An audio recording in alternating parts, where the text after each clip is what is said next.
Allô, bonsoir, bonsoir. Kali, KSAV Vodou, l'émission Vodou Lakai. So, I know in the past we discussed how we're going to bring different people, different perspective about voodoo. It's very important to us in KSAV that people understand who they are and what voodoo really is. You know, it's your culture. So, Ellen always says, black is in your blood. It's in your DNA. So being a Vodouisan as someone who is from Haitian culture is in your DNA. So that's who you really are. It was important for us to talk to people that were born here, since they say that loi choisie only when you come to, I guess, America, or when you travel outside of Haiti. That's when we are chosen by loi. And then what I love about the laws is the ones they are choosing are from all over the world. They are children that are even born in Haiti. And if they So we are going to talk to you today just to listen a little story. We're gonna talk to Pat, who was born here, by the way. Thank you. She wasn't chosen by the law when she traveled to America. She was born here. So this is one of thousands and thousands of children that the law have chosen who are not born in Haiti, and they weren't chosen because they traveled to America or any place else. So Pat is gonna talk. Is it that she understands about the law? What do you understand about law, Patrice? Because you were born here, right? You didn't grow up here like I grew up here, right? You were born in this country. So tell me, what do you understand about voodoo? I mean, how does this all came about? Just give us a little brief story about what you understand about voodoo and how you got here. Well, like Carly said, my name is Patrice, and I was born in New York City, Brooklyn, New York, born and raised, never went nowhere else. I didn't know too much about voodoo, because my mother did her things, but it wasn't like out there like the way it is now. It wasn't in secret, but it wasn't where it was hidden either. So, I mean, where it was out there as well. My mother wasn't the type to send us to Haiti, so I've never been to Haiti as a child. Never knew what Haiti was. The first time I ever went to Haiti, I was 20 years old. I went to Haiti, had a good time. I didn't even speak no Creole growing up. I spoke English, understood things. My mom would say little phrases in Creole, which you would mix with English, so we call it Kringlish. But otherwise than that, I didn't speak Creole until I got into college because of friends. So it wasn't even from my parents, and both my parents were raised here. My mother and father didn't even speak no Creole with us. So let me see, I went to Haiti. Then I became friends with this nice girl, and she had issues, and she wasn't even into it either. And that was the weird thing. Like, she wasn't into it. She was a Pentecostal. She was going to church. She was, I knew of it because my mother didn't hide it. She had things that represent it, but it wasn't something like she would have parties every day, just do ceremonies all the time. So it wasn't even like that. Then when I met my friend, and she had issues, and it was me and her. Like, it was just like, she went somewhere, and then they told her this was going on, and things were going bad, and that's how she even got into it. She knew of it. She was raised in Haiti, but it was just like she stayed away from it. She said even if you had a picture or an image of something in your house, she would not be with it. Because she was afraid of it? She didn't know about it? It's like she knew about it because her family did it, like, let's say, like... in the countryside. Like, her grandmother, practiced it. Mm-hmm. But her family was raised Christian. Right. So the rest of them. She was raised as a Christian. She wasn't raised. So, her mother was more so Christian. So it was like, I used to go to church with her. It wasn't like I'm raised Catholic, so I'm okay. But I don't mind, like, if a friend invite me to church and stuff like that. I'll go somewhere else, and I'll experience different things. But when this whole situation happened to her, it was like we went through it together, like a path or something you could say. But both of us like to a journey. voodoo. You both Yeah. had to experience. Okay. And it's like it brought both of us into voodoo. Granted, she was more so raised around it, so that she was raised around it, but she still didn't understand it and she still didn't get it. As to where I wasn't really raised around it, but my mom would tell us little things, little things, nothing like dramatic. Mm-hmm. And then from then on, that's how my journey started. It started with me and her, and then went from there. Then it was like I discovered a lot of things about myself, and then it's like I discovered things that I needed to get done, and of course, like my mom, she's a person who, not that she don't embrace voodoo, she embraced it, but it was just like, oh, as long as it's not my kids, right, that type of thing. So it was, and then so with me and my friend, it was just like we were learning the same things at the same time. Mm-hmm. So it was helpful, and it wasn't like it wasn't scary to me. So we started discovering this path together, and she went on, she became a mumble, and she was great at it. It was something she embraced with all her heart, and we embraced it, and it felt like something that was natural. Yeah, it wasn't something like I was like forced, or I felt like, oh no, I couldn't be in this. Say to people who say that voodoo is bad, it's evil, if you don't accept Jesus as your personal savior, the word personal that they forget about, what do you say to these people? What do you say to people who said, oh my God, a young girl like you, why you in this filth? Because that's how they perceive voodoo, even though they're Haitian, who weren't raised in voodoo, who feel like if you're not a Christian per se, that you're doing this horrible thing. Why do you respond to that? I really never got anyone who like right now I'm not scared to if someone asks me, what do you believe in, I'll tell them voodoo. It's okay. I practice it, I'm okay with it, I embrace it.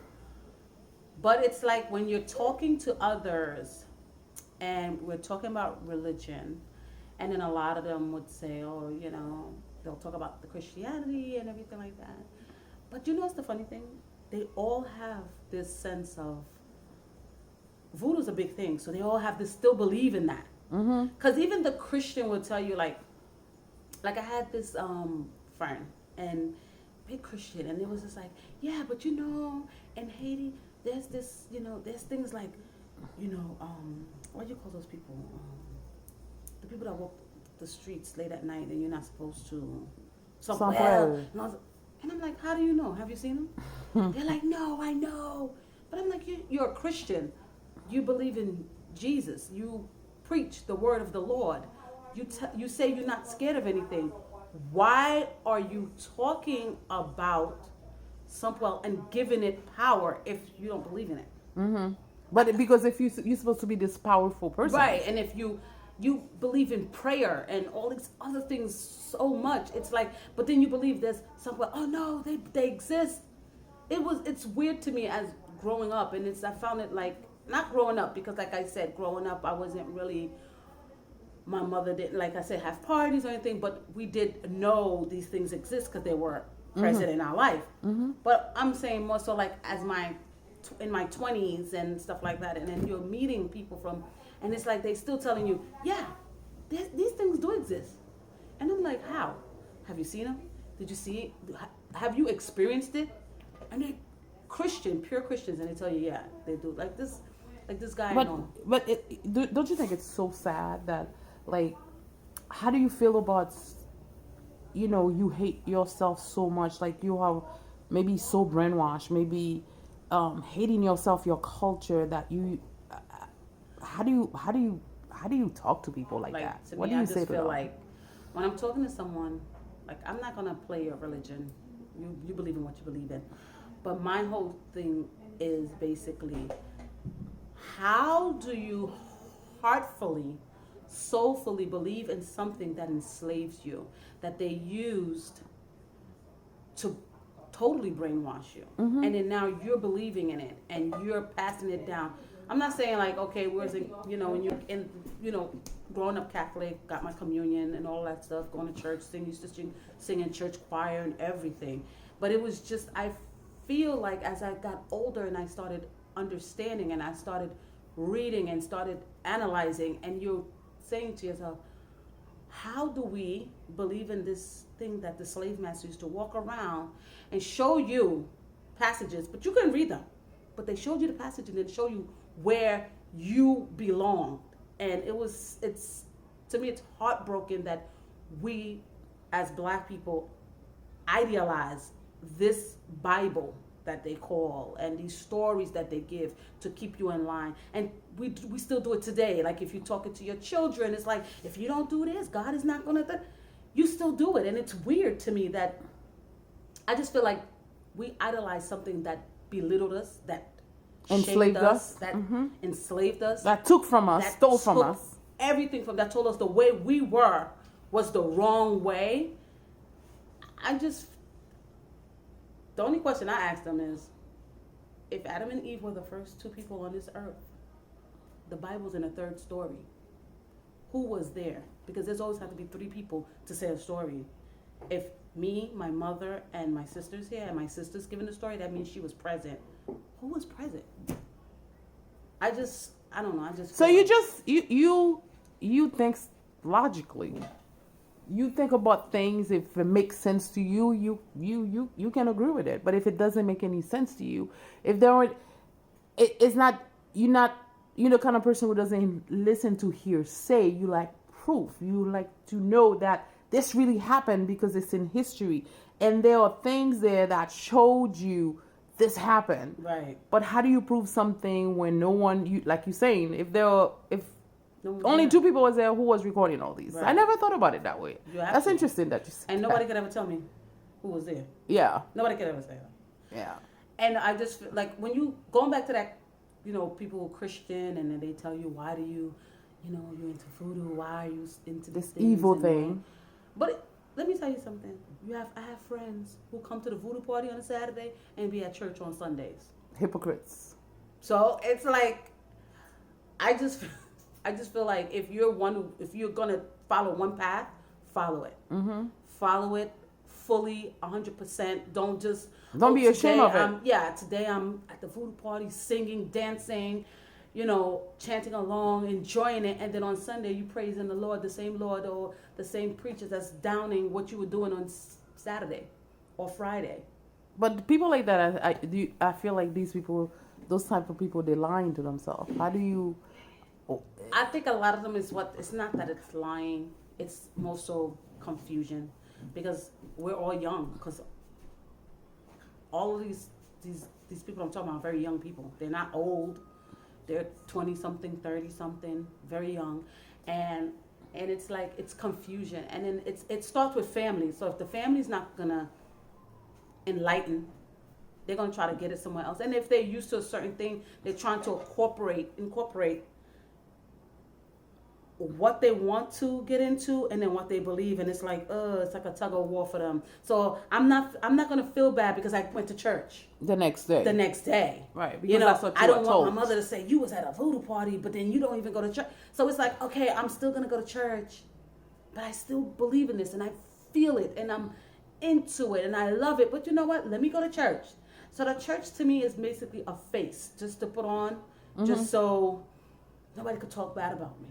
But just last night, I was at a voodoo party and I was at a ceremony, enjoying myself, feeling myself. And then I'm going to church to listen to the same preacher tell you what you did Saturday was terrible. Yeah. So I think it's just more so confusion, and at the same time, it's more so enlightenment. They're not enlightened the way they're supposed to. Yeah. And then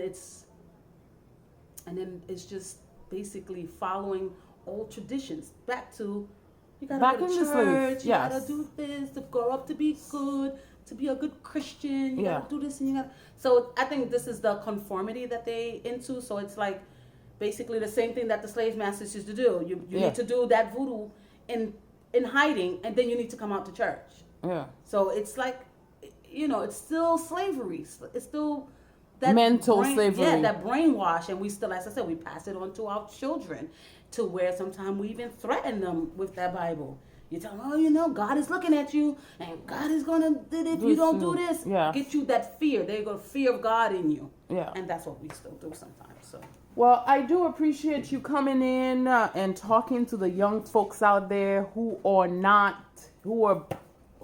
born, who are confused, who think that being a Vodouisan is like this horrible thing, that they should really run from it, they should stay away from it, because it was important for other people to hear a different perspective. How you, a child that was born here, now raised here, like your parents were, right? Like I was raised here. You were actually born here. And like you say, even though you knew your mother, I know that probably your father was Christian. Right. He didn't follow the Christian's rule, but he grew up Christian. Right. Your mother was more of a Vodouisan, but as long that it wasn't my children, it's okay. But it wasn't hidden from you. No, but it wasn't like a wrong conversation that you had with her, right? But she embraced who she was. She embraced who she is. And you are embracing who you are as a person who was born in America. Thank you. So I appreciate you coming in. And then hopefully this video will find its person who's struggling. If you were an adult, this is America, right? People say this is America. If you're 18 years old, you're supposed to be an adult, right? So if you are, what do you think that kids that are young in their 20s, who are of course respectful of their parents, still struggle with the Vodou party on Saturday and then the Sunday church? What do you feel like why do you think that they struggle so much with it? Like I said, because they grew up. Like if you're growing up, you're going to church every Sunday, you basically rules and regulations. If you're going to church, you got to go every Saturday, you got to go every Sunday or whatever, however they go to church. But it has to be where you need to go to church. In my house, we go to church, we do that. And this is what a lot of parents, do. Like I said, I went to Saturday school. I didn't go to Catholic school, but I went to Saturday school. I got my communion. My mother didn't force it on me, but it was part of life. Right. That's the way we're supposed to do it. It's a part of life. Yeah. So now, as you growing up, so it's like, okay. And I used to do it at one point. I used to, go. My friend would have her little parties, and we'll have party, and then I'll go to church on Sunday. Because it makes you think this is gonna make you feel better. Right. Or you feel like, I'm not. You feel like in a way you're cheating on the Lord when you're not. Yeah. It's because like, oh my God. About it, yeah. It's like these are spirits. That mean. This is if God created everything, yeah. I guess He created this too. Yeah. So it's like in a way, it's like you're cheating on God. And if God sees you, yeah. He saw me dancing. Let me go now and repent. Yeah. Or go now and confess my sins. But I'm confessing my sins, and next Saturday I'm still at the party again. Right. You get what I'm saying? So to me, I felt like a hypocrite. I felt like I was contradicting myself. I felt like this is not me. Right. So I was like, I feel comfortable in this. Right. I feel comfortable where I'm at. I feel comfortable in my skin. I'm not going to hide it. I'm not going to, deny yourself. Deny myself. Mm-hmm. And it was just like, in the beginning, I was doing that. Like I would go to church on a Sunday, 11 o'clock mass, just to be like, okay, I'm not cheating on you, Lord. I just, went to experience something else. I understand that part. Yeah. So I think that's what happened. It's not like I don't believe in a greater being. I believe there is a God, but I don't believe it's the God that they gave us in the Bible. Right. There's a creator. There's a creator. Mm-hmm. And that creator, He created everything. So I guess He had to create spirits too. They've been around for a long time. So I just feel like, I don't know. Like I said, it's just something like, I guess. So you're a proud Vodouisan. Right. I am. Yes. Mm-hmm. I'm able for that. So I just wanted to, again, say thank you for taking the time and talking to us. And hopefully people that are struggling with accepting who they are, who are lying to themselves, I could say, or having this Let's inner... not say lying to themselves. Let's just say they're still fighting with themselves. Okay, they're still fighting with themselves, or maybe fighting their inner demon, we can say, right? Mm-hmm. We can say that there's this struggle going inside because you're not sure... Oh my God, is like you said, is God gonna punish me because I went to this party? Am I cheating on God? I feel like it's like a relationship, right? You're cheating on your spouse or your boyfriend or your whatever. So and hopefully that if other people hear this video, they can understand that the law don't really choose just people that traveled outside of Haiti. Like they actually choose their children. It doesn't matter what part in the world they are born in. That's true. But yeah, I'm just saying. So if you have any questions, if you have Creole, and okay, I do sing abobo. Creole. I know all the songs, so I'm not. I'm not Maluk. Okay. Like people say. Okay. Even though she's still saying grotto and glow, but she can sing the song abobo. So if you have any questions, please feel free to send us an email. It's ksavvodou@gmail.com. So it's KSAVVODOU@gmail.com. If you have any questions for Patrice, maybe she can share she can share more experience with you. She can tell you, her journey so far, how she got here, how she started. She'll give you a little bit. So if you have any questions, please feel free to reach out to us. And I'm going to say see you next week and have a great week. Abobo.